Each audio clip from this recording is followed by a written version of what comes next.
What's going on, guys? Welcome to episode number 22 of the Gamefall podcast. The man sitting to my right is the one and only John McVeigh. John, say hi to the folks. Hello, everybody. And I'm Kyle Sherman, I guess. That's a thing. Kyle, say hi to the folks. Hi, folks. And we're here to bring you another, I guess, stripped down episode of the Gamefall podcast. Just the busyness of life kind of gets in the way of things every once in a while, so we just thought we'd film a couple ahead here so we can get things sort of sorted out. Last week we talked about multiplayer versus single player. Today we're going to talk about the ins and outs of open world and closed world games, as well as the $60 price point for AAA titles in the current era. I don't know. Is it sustainable? Is it sustainable? What do we need to get to feel like we got our money's worth out of a game? Should games be worth more? Yeah, all the above. All the above. So, with that, we won't really dwell too much on what have we been playing lately, but I know John has played a little bit.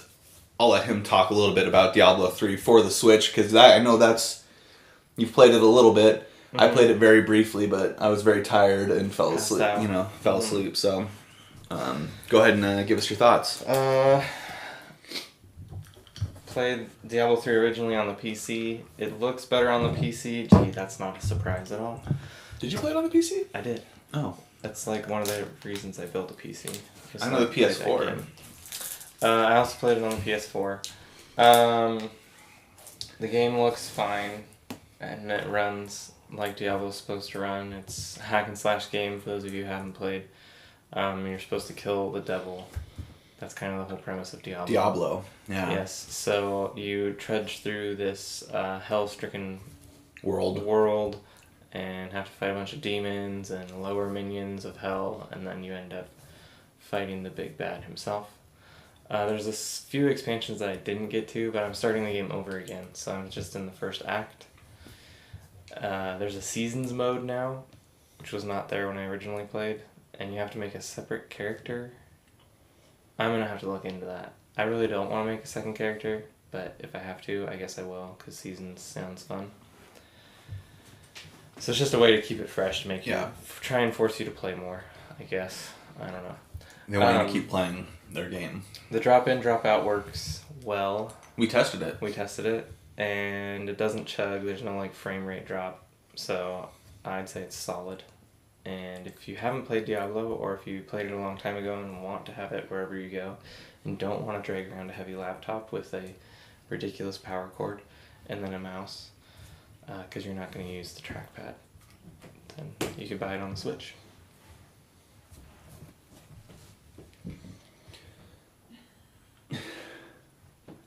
So, I know Kyle hasn't been playing anything, so we're going to go right into the topics of the show, which are, starting with, open versus closed world games. And now, what do we mean by closed world? I guess we could just say, linear.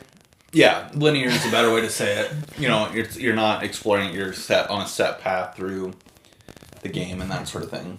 Yeah. I guess I'll kick things off here. And I will be right back. I'll kick things off with my initial thoughts. Or I'll just wait till you come back.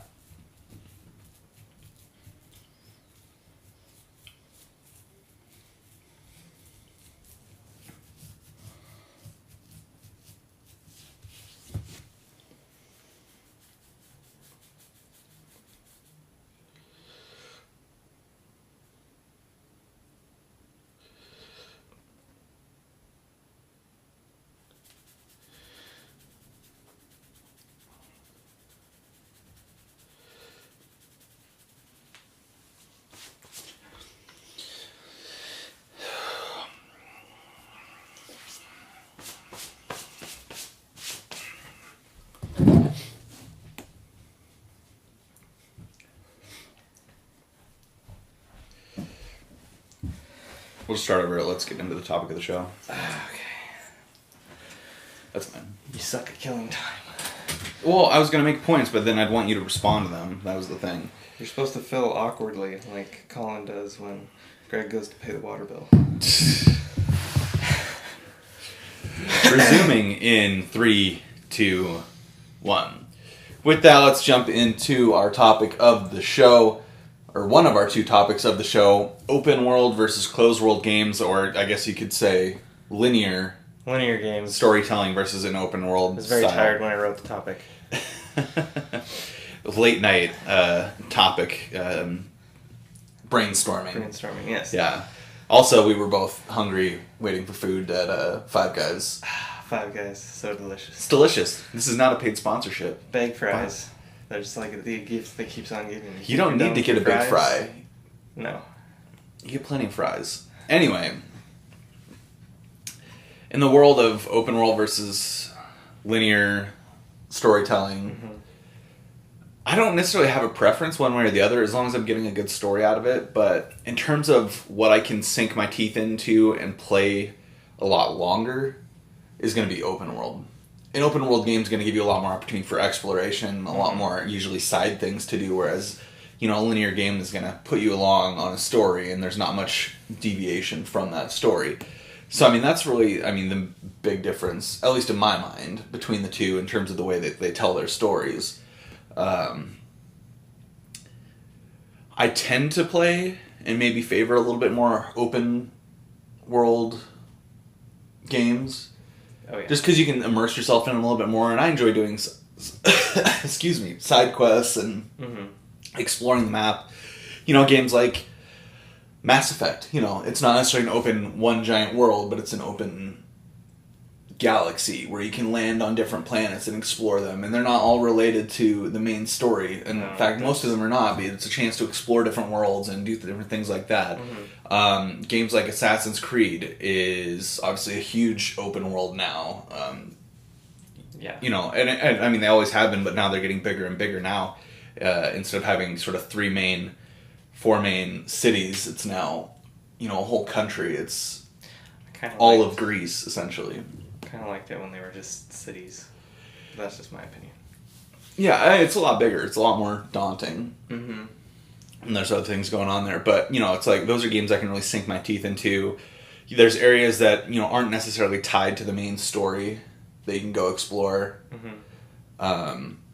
Like, currently where I was at before we filmed this episode and the previous 2 episodes was at Thermopylae, the Hot Gates, where Leonidas took on the Persians, 300. Yeah.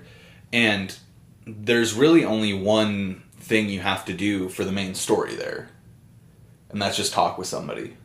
Talk with Herodotus about the next step. And then, you can move on. But, no, I'm going to explore that area. Yeah. I'm going to do that. And then there's another area right next to it, too, that's the same level. And there's some islands, because, if you know anything about Greece, there's lots of islands in the Aegean Sea that were, played a role in, historic Greece and stuff like that. And, there's some islands that I'm sure aren't part of the main story that are, similar level to the area I'm at right now. So, yeah, I'll probably be stopping there. I'm sure there's not a ton to do on those islands necessarily, but I'll go check them out and see what's up. And, I feel like I'm kind of exploring a new place, a place I haven't been to, and that's kind of fun to me. You have those types of things. God of War even was more open world this time as opposed to the traditional linear storytelling of the original series. Yeah. It wasn't completely open, but it was open. There was an entire area that you... There was sort of a hub. That was not even necessary for finishing the game. Yeah, 2 of them. 2 of them. Muspelheim and... oh my gosh. The... Mists... Oh my gosh, I'm spacing it. Oh, wow. Well, anyway, there's the World of Mist that... I'm spacing what it is, but... those aren't necessary to, completing the game and stuff like that. They are if you want to platinum it, but... Which isn't going to happen, unfortunately. It just doesn't seem to be in the cards for me, because those challenge things just take a lot out of you. The Valkyrie challenges? The Valkyrie challenges plus Muspelheim is sort of arena-style challenges. Oh. Like survive and kill all the people and stuff like that. And they're not easy. That's easier, but it's like I'd already beaten the game and done all the other side stuff, so I just was like kind of like, ready to move on to the next thing. Yeah. At that point. Great game, though. Great game. But still, you sort of had your hub, but, for the main portion of the story, it's still fairly linear. You're working your way through an area and stuff like that. But yeah, you can go back through and get things you missed. But so what about linear? Linear, I tend to, favor the open world. But linear, you can do incredible things with it. I mean, look at games like Uncharted. Look at games like The Last of Us. Look at games like, in terms of ones that we've had a lot of fun doing, Halo. All told in linear fashion with levels that you have to work your way through, chapters, levels, whatever you want to call them. Gears. But Gears. Just all incredibly well done, tell a great story, really get you to immerse in and take in that story. Uncharted, it feels like you're playing an Indiana Jones movie. And you and I both love Indiana Jones and just that style of humor that comes with that, and the style of humor in the Uncharted series is both of our alleys. So, the everyman that never seems to get hit with a bullet, even though 90 people are firing at him. And how could I, when I was talking about open world, how did I not talk about Spider-Man? Another great open. I guess that is open. It's open city. But the linear ones, rely more heavily on the narrative aspect. Mm-hmm. You have to tell a great story if it's going to be a linear game. Yeah. Because you're not getting all the other extra tidbits mm-hmm. To sort of entice you, to kind of keep you hooked in. So it has to be, told really well in order to really do that. And there's lots of great games out there that are told incredibly well in those spaces, like I was talking about, like Uncharted, like The Last of Us, like Halo, that, are all great. So while I do favor the open world, I think some of my favorite games are told in that closed style, that, linear narrative style, because you can really flesh out the dialogue, flesh out the story you want to tell, and tell it in the best possible way, whereas open world, you're kind of shoehorning. You have to kind of be able to corral people, let them go off and be able to get them back into the story mm-hmm. at the same time. So it's told in a different style. But yeah, some of my absolute favorite games are linear storytelling as opposed to open world. But open world, I can sink my teeth in and explore, but I'm not relying on the story as much, if that makes sense. I consider Super Mario 64 open world. Yes and no. Because you have, the individual worlds. But you have to follow them in a certain order. Right, but, you have the castle, and then you have the different worlds. So, it is open world. You can go back and forth. You have to unlock further, but, every game's that way. I can't go straight to Athens in Assassin's Creed. No. I'm too low a level. Yeah. I'm going to die if I do that. Yep. So, open world doesn't necessarily mean you can go anywhere you want right off the bat. Just means you have the freedom to run around. Yeah. Don't have to follow a particular line of narrative, or you're not being, going down a corridor, sort of thing. Yeah. Like Rage. That's open world. What are you talking about? Yeah. Open world, my tush. I like more, I guess. Well, I like role-playing games, which normally have to be most of them are open. A few of them are linear. I would consider Diablo linear, because you're going through different levels in an order, and you can go back to areas, but it's not there's nothing really, to do in them, necessarily. There's challenges and, harder bosses and stuff, and, yes, it randomly generates the level, but it's the same. It's very basic as far as how the level looks. Whereas, I think of, open world, and what open worlds do better is they immerse you in the world, so they don't necessarily care as much about the story aspect. But, like, when you're running through an area and you're like, oh, I want to check out that house, like, a lot of times there's a way to get into the house, or at least see into the house if you walk up to a window. Well, I mean, you want to talk about, I mean, open world where, you know, I mean, there's a story, but it's not really the main focus. The main focus is exploring Skyrim. Like, Yeah. it's just kind of like, here, go out into the world. You're the Dragonborn. Go kill dragons. Like the definition you know, of open there's a story, but it's more about experiencing the world. And when you go off the beaten path, things still feel believable. Like, Mhm. in a lot of single-player games, when you turn to go, hey, down this alley, oh, I can't walk there. There's a wall, and I can't literally walk where I actually should be able to walk. Which was your big beef with Rage. Which was horrendous. Horrendous. Oh my gosh. And then when you make me go back through the dead city, not the dead lane, city, and you make me walk back through the same exact spot I went through, just backwards, and that's your multiple mission. No. It's not. It's not a city, and it's not multiple missions. John's psyched for Rage 2. They have a lot to prove. And if it's anything like the first Rage, I'm gonna like turn my camera onto John as he plays it because I want the world to experience that.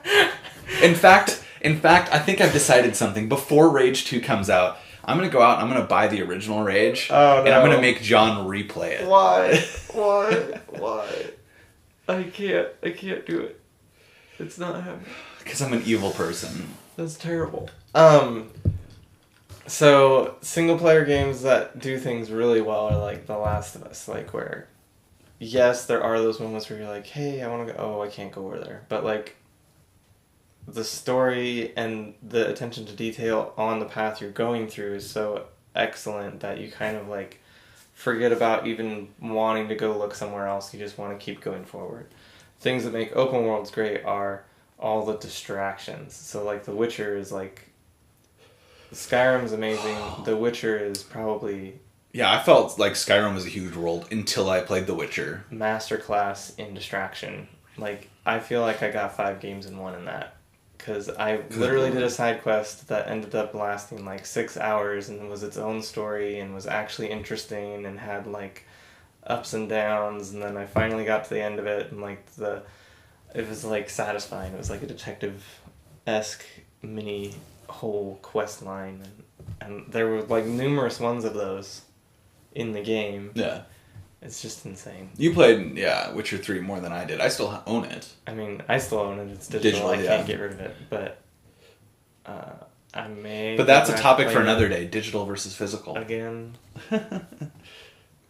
I do like that you can't get rid of it. And you have the It's a option topic for another day, John. Okay. We're talking, open... I mean, you're touching on it, like, I mean, I guess... similar points from a different perspective, maybe saying something's better than I did, like, it's the open world, it's about the distractions, it's about experiencing the world as opposed to the story, like... The stuff you're seeing looks more believable, I guess, when an open world's done good. Yeah, when I'm riding through the foothills of the mountains in Greece, and I get attacked by a bear... Like, that's plausible. That makes sense. That should happen. Yeah. If I'm running down a corridor... The bear shouldn't be a grizzly, though. I didn't say it was a grizzly. I just said it was a big bear. I don't know what type of bear it actually is. I'm not an expert on bears. Winnie the Pooh. He wasn't wearing pants, so it could have been. Mm-hmm. Didn't see a jar of honey. Maybe he thought you stole his jar of honey. Maybe. Yeah. I don't remember stealing it, but it could have happened. Maybe he was on a 5-day bender of not having his honey, and you just happened to walk on the wrong side of the mountain. So, I mean, I guess we're having this discussion. I mean, I guess we didn't really have any particular area where we were aiming to get to, like, what's superior to the other. It's about different experiences. Like, what are you looking to experience? When I play Assassin's Creed, it's getting to experience the world. It's getting to experience historical Greece. It's getting to experience historical Egypt. It's getting to experience historical Rome, historical Istanbul. It's yada yada yada, Italy, the Middle East in the first one. It's about that, not necessarily... I mean, the story is solid. I enjoy the story. And, the whole Desmond Miles thing in the original games Like, I enjoyed that. It was interesting, but it wasn't what But, I like, wanted. that could have not existed, and I still would have loved that game. Yeah.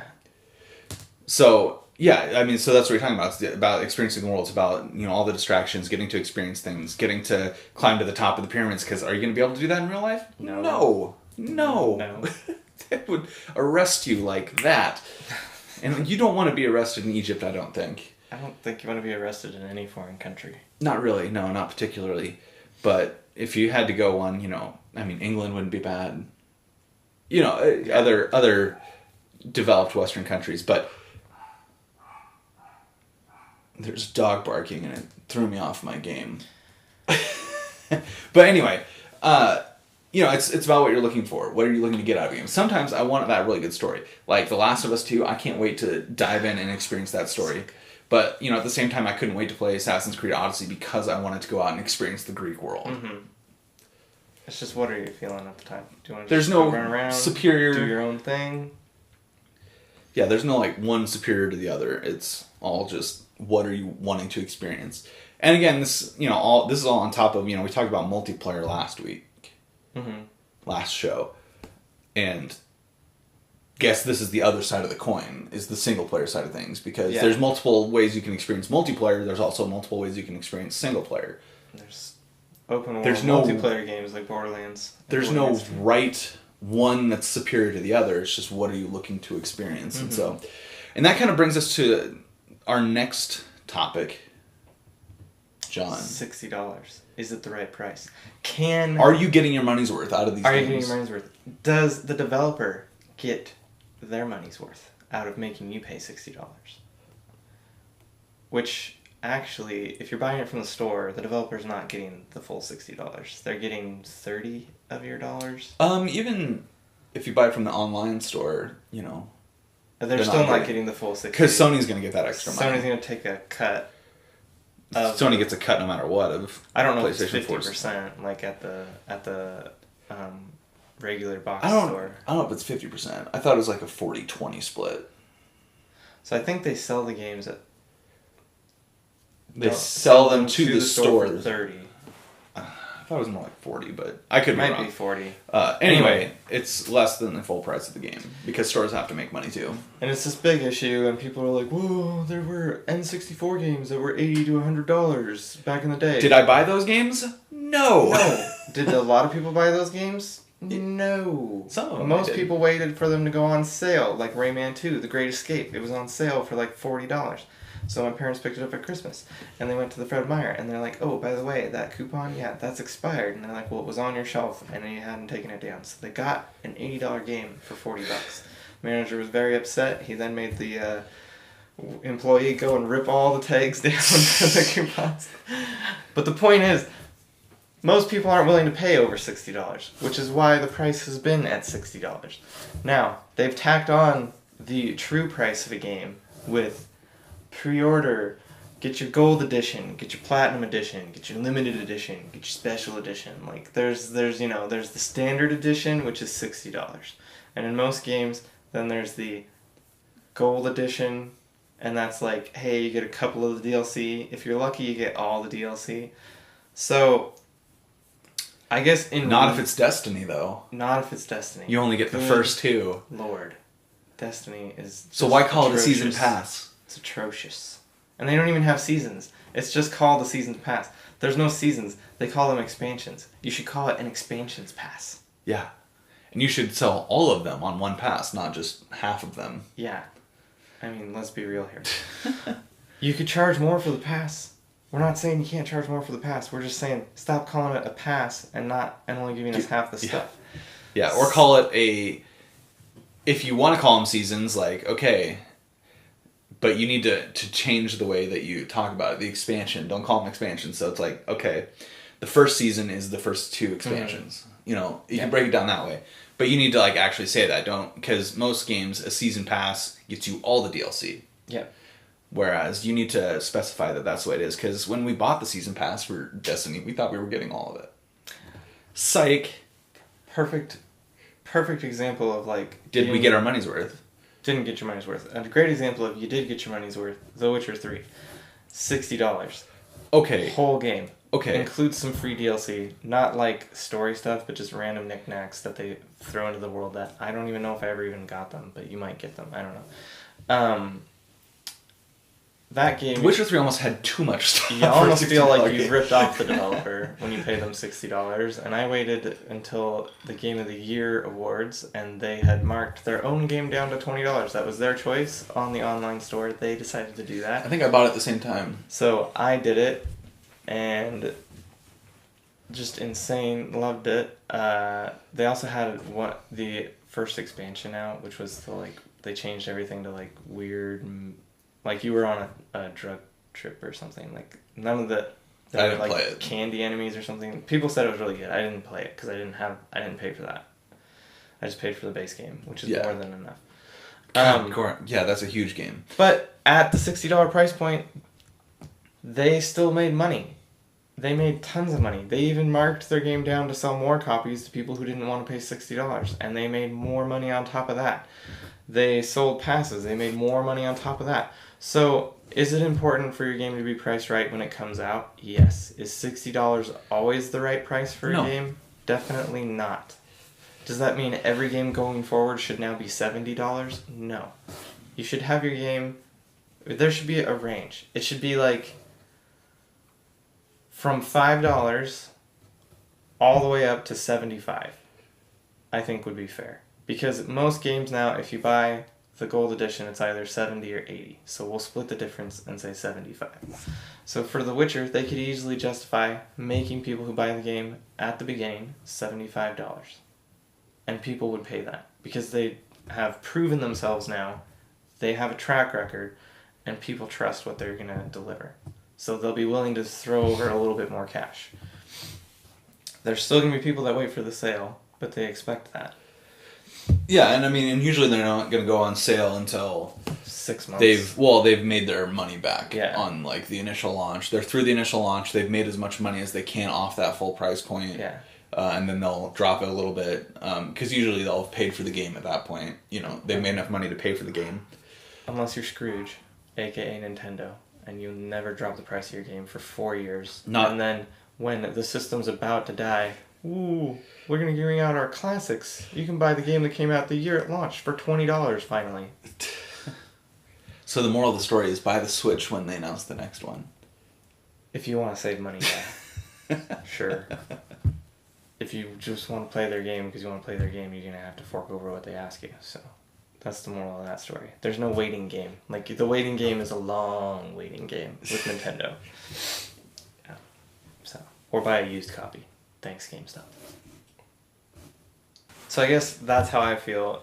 Games should have a range. I think Sony's starting to explore this with Ratchet and Clank being $40, even though it was a full game that could have been $60, and a couple other various examples of some of their Sony games that are different prices that are just made by them. But what is your take on the price of a game? I like that they're sort of an industry standard for AAA games. Like, I think it'd be really frustrating if you had price points all over the place. Mm-hmm. Do I think an increase in cost is coming for games? Probably. Whether it's to $70, $75, $80, I don't know. And I'm not saying that's imminent. Mm-hmm. But you hear more and more that they're like $60 isn't long term gonna work. So it's just a matter of how much they increase it. I could see 75 pretty easy. Because that's sort of the next... My brain tends to work in like round numbers. So it's like, okay, 60. So 75, $750. $100. I don't know why that's the way my brain works. Well, we went from 50 to 60. To 60. So I think they would just go up 10 if they were going to do an industry standard. Yeah. And it's, there's nobody that says that's what it has to be. That's just sort of what they want it to be at. That's the price point they aim for. Mm-hmm. And, I think developers know that. That's the price point where they can sell the most copies. Is that...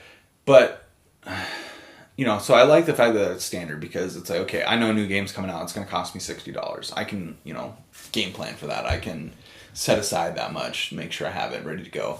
But, obviously there's the, indie titles, the, Xbox, sort of the arcade. I guess it's not called Xbox Arcade anymore. But, those style games, the the ones on the PlayStation Store, things like that are $20, $10, $15, whatever. And those, there's definitely a market for those games, ones that are cheaper, that are shorter experiences and less immersive, and sometimes address some weird things. But in terms of the AAA games, $60, there's very few games to me that I've been like angry about paying $60 for. Because to me, it's like, even if it's not the greatest game, $60, I think if I'm getting at least 20 hours out of the game, I feel like I got my money's worth. Essentially you're paying for $3 an hour at that point of gameplay. Yeah. And, there's plenty of things where I've paid more for less. When I go skiing, I try to break it down, how much am I paying per run? Yeah. And, I set a goal. It's like, okay, I at most, $5 per run. And it's getting more and more expensive, which is a whole other thing to me. I don't even know if it's possible to get to $5 a run. Well, who knows anymore, but it's been a couple of years since I've been skiing. But it's just like, okay, that's kind of how I tend to break things down is, how much am I paying per hour? How much am I paying per run? To kind of feel like if I got my money's worth out of it. And so, Spider-Man, not the longest game I've played this year. I think I've probably played it for 40 hours. So, I got the platinum after you, and then I got the email, and it said I played it for 41. Okay. So, yeah, I probably put in at least 45. But, that story was so good that, I would have been okay with, 30 hours, paying $2 or $2 an hour or whatever. Essentially. I guess. But I'm kind of losing my track here. So, games like that, yeah, it was shorter than, I don't need an 80-hour game to feel like I got my money's worth. Assassin's Creed's going to be a long game. I'm going to sink a lot of hours into that one. But I don't need that to make it feel like I got my money's worth out of it. Could it be more expensive? Sure. Did I enjoy Ratchet and Clank, which was only $40? Yeah. Yeah, I enjoyed the heck out of it. And it was a shorter game. Played through it twice? Yeah. Had to, upgrade everything. Yeah. I don't remember. Did I platinum that? I'm sure you did. I'm sure I made you platinum. I don't know if you made me, but I always enjoy trying to platinum things. So it's just, in my mind, it's just like, the amount of hours I'm putting in equal to the enjoyment, how many hours of enjoyment am I getting out of it versus the price is it worth it? Rage really wasn't worth it, in my mind. No. I finished it because that was one of those games I didn't really super enjoy it, but I was like, I paid $60 for this thing. I'm finishing it. Yep. And did I feel like I ultimately got my money's worth? Not really, but at least I completed the game and experienced the whole thing. And you did too, John. And you did too. Begrudgingly. The problem is so like I feel like the more that, and maybe the developers already know this, the more that they want to bump up the standard price, the start price. People are going to expect more. I expect more, but less people will actually buy the game on launch. Because not everyone... Because it's going to be a bigger investment. It's going to be a bigger investment. Even though it's only a $10 increase, not everyone can get enough money set aside at the time to get the game. So you're going to have... Yeah. I did Platinum Ratchet and Clank. So you're going to have, I feel like, a drop in your initial sales at launch. So they need to be willing to accept that. It's a fine balance. I mean, you charge too high, no one's going to buy your product. You charge too low, a bunch of people are going to buy your product, but you're not going to make as much money off of it because your price was lower. So like... I guess part of it depends on that margin you're working on. So if you're only going to get an extra 1 million people to buy your game, but you've dropped it to $30 instead of $60, you're probably not going to make back all the money you would have gotten if you'd have just left it at 60 and took the 1 million less in sales. So they have to fine tune that, and the only way they're going to find out that is 70 going to work for them or not is to try it, and someone on the publishing side is going to have to take a stance and decide that all our games are going to be $70. I don't think it happens with this generation of consoles. I think it comes out with the next generation. They're going to bump up the price. If they're going to increase it, they'll do it at the start. Yeah, the next generation. Because if they move it up mid-generation, people will flip. Yeah.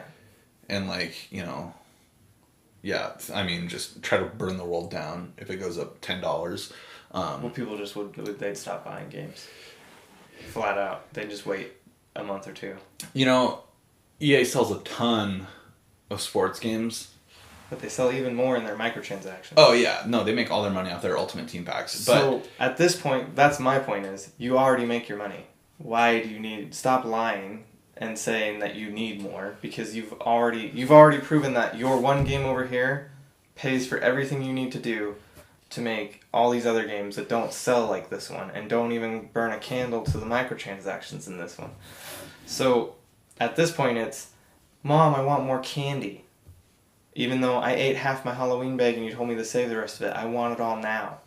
That was you, definitely, at Halloween, right? Oh, yeah. That's every kid at Halloween. That's how I feel. And so when people say, oh, it's coming and it's necessary, it's not necessary for every developer.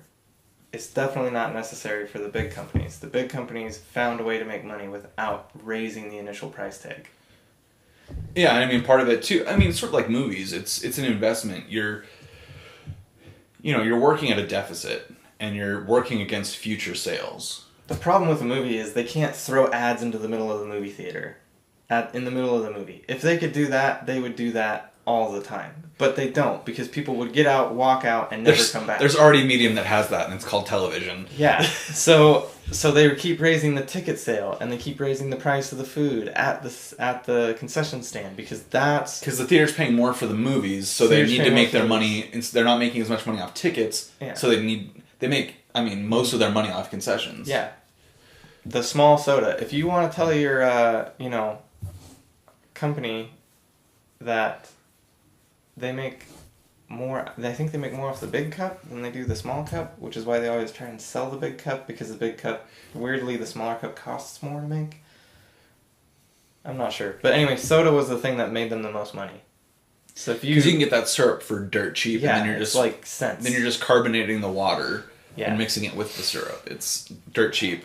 The popcorn is also dirt cheap because popcorn and soda is the least expensive items. Candy is more expensive. It still gets a big markup. Yeah, but I think we got off track there. But like, like movies, but you're working against like future. So you come up with your game idea, you come up with your movie idea, and you're like, okay, how much money do we think we can reasonably make with this game, with this movie?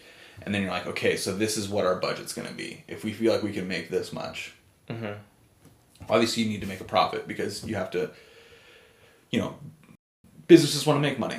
But into that cost, you build the man hours and that sort of thing. And this is sort of what happened with Red Dead Redemption 2. The whole story coming out with Rockstar and that crazy hours they put in. Which is false.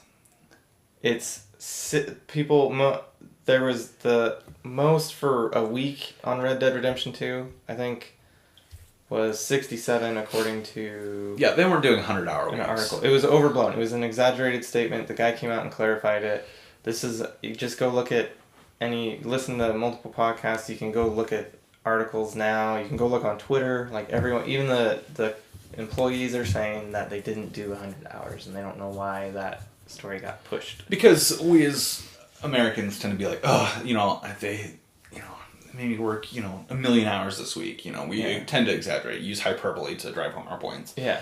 But, so now Rockstar has to build in the cost of that overtime and stuff like that. They're like, but that's a done thing, and that's a whole other discussion for another day, is the working conditions, the forced overtime or, essentially mandatory overtime. Nobody's forced, but, there's ways that you can coerce people to doing it, but that's a subject for another day. But the idea that you have to build that in, and a lot of that comes from bonus money and stuff like that, that if they hit their sales goal, then that money kicks back to be able to pay these people overtime and, give them extra money for putting in those long hours and that sort of thing. So it's like, Red Dead opened huge. $725 million, I believe. Is that the number? I can't remember. So hopefully remember. everyone that worked on it gets a bonus. Yeah. I think that would be the fair. Oh, I mean, you have to pay the nice people the thing. hours they work, too. But it's just like, you know, you're trying to balance, it's a $60 game. Are you going to be able to pay that, you know, back off? Well, it's $725 million, most likely. For Rockstar, yes. For Activision's Call of Duty teams, yes. For big games like that. So it's just kind of, you know, expectations versus, you know, the studios have to kind of weigh that. And if you're... And the reason why I expect the new generation to go up is because I was a little surprised it didn't when we went from 360 and PS3 to PS4 I was expecting Xbox One. I wasn't going to be happy about it, but I was expecting it. Yeah, and we all kind of braced it. But it's like, you know, we're going to be working a lot more with 4K. We're going to be working, you know, everything's going to be 60 frames a second, 4K, 8K is what's, you know, up next too. You know, we're going to start working at those mediums, and it's going to get more and more expensive. We're going to have faster processors. We're going to have bigger hard drives. We're going to, you know, the cost of everything is going to go up because it's going to take up more space and all that. So it's like, I expect it to move up because it didn't this generation. They're going to be like, okay, games for the PS5 and the Xbox, whatever the hell, are going to be $70. The Xbox too. The PS4 version, I would expect, and the Xbox One edition to be stick at $60. Mm-hmm. At least, you know, initially. I think remember, I mean, the consumer ultimately dictates the price. It's what the consumer is willing to pay. If we're not buying... So if we're not buying games at a quantity they feel is necessary at $70, that price will come down. So if they say it's going to be $70 next generation, and that's the standard, just don't buy any. And then it'll drop back down to $60. But and then you can start buying them again. Double-edged sword, too, though. If they don't feel like they're making enough money, we're not going to get the same size games that we've been getting. They're going to start scaling back a little bit, saving on cost there, I would imagine. That's another discussion. I don't need 7,000 side quests in one game. I don't need 900 collectibles in one game. Yeah, I'm just saying that I would expect that if $70 didn't work, they would scale back because, you know, so they don't have to put in as many hours building the game, save themselves some money that way. I think, yeah, part of it is, I mean, businesses, they exist, their sole existence is to make money. So you have to understand that. The business doesn't care what the price of the game is. They care how many people are going to buy it. EA has made that abundantly clear. Yeah. That they don't give a crap about the gamer. They just care about making money off their games. Activision does that sometimes. I mean, but does Diablo 3 need to be $60 on the Switch? No. Is it? Yes. Because it's new, and people will pay $60 for it. New on the Switch. Even though it's not new. But yeah. It's multiple years old. Yes. Did Skyrim need to be $60? No. But it is. And I paid for it. I paid for it. Because you wanted to. And it's ultimately, what are you willing to pay? Yeah. If I wanted to wait, I would have waited. And for me, $60 is more than, you know, fair price for the amount of hours I get out of a game, usually. And then there's games that we've gotten for free that we've... How many hours did we put into Mercenary Kings? Over 200. Yeah, and that we got that for free on PS Plus. So I guess you could say we paid $60 for it. Mm-hmm. Technically, but we got a lot of other games for that $60. Yeah. Like, we got more than $60 worth of games. I don't even understand how PlayStation Plus works. Because you pay $60 for the year, and the first month you get $100 in free games. That's for the business people to work out, not us. I'm but, confused. you know... Anyway. And that'd normally be, like, what, a $20 game? And, like, yeah, that's definitely worth the money. Yeah. And it's just... Yeah, ultimately, what are you willing to pay? How, you know... Do you feel like you're getting your money's worth out of a game? It's all subjective. $60 is perfectly fine for me. It's perfectly fine for you. It's perfectly fine for millions of people, as they've proven over and over and over again. Is $70 going to be fine for millions and millions of people? We won't know until they try. I mean, it will be for a good chunk of people, but will it be for everybody? Probably not. Will sales not go up to the 10 millions ever again at launch? Who knows? Who knows? So... It's kind of, I guess, weird to talk about these two topics where there's not really an answer. You know, we're talking about open world versus, you know, linear narrative. We were talking about, is $60, you know, do you get your money's worth for $60? Of course, it depends on the game. It depends on the player. It's all subjective, but ultimately it's about finding what what experience you want to have, and if you feel like you're getting your money's worth out of that experience. That's what's going to dictate the games that are made, and the price point that we pay for those games. Exactly. So now we'll wrap things up here on the Gamefall podcast, episode number 22. I do have that right, 22. Our podcast is Taylor Swift. Yes. Feeling 22. Ooh, ooh, ooh, ooh, ooh. He's John McVay. He's Kyle Sherman. We'll see you next time.